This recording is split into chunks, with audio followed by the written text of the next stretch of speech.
Goodland students and teachers, Honorable Mayor Mason, my fellow speakers, ladies and gentlemen, we are not alone this morning. Gathered here, we are but a tiny fraction of some 3.9 billion human beings who are actively engaged in addressing soil conservation and food insecurity.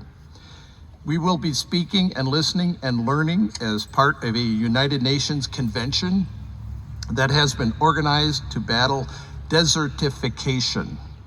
Because of natural processes or too often by human activity, desertification happens when land is degraded to a point where biological activity in the soil is lost, where once fertile areas are left arid and unable to support plant growth, where people no longer are able to grow crops because the microbial life in the soil has died.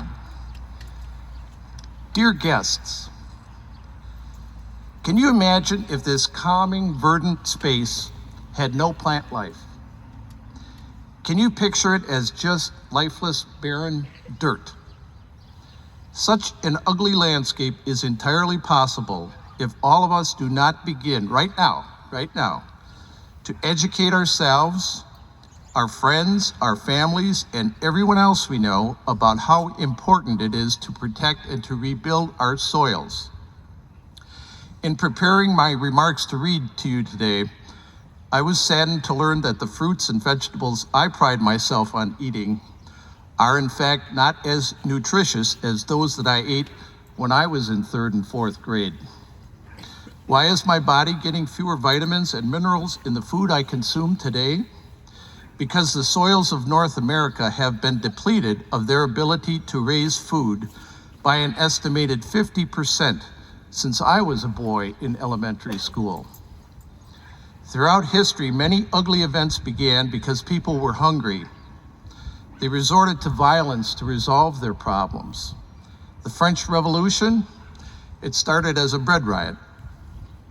In large measure, because we have not properly cared for our soils, our species risks suffering a replay of these kinds of events, but on a much larger scale. What makes the situation potentially more dangerous now, in our time, is that there are many more billions of human beings living on Earth than in past centuries. Many more billions at risk of starving and going to war over food.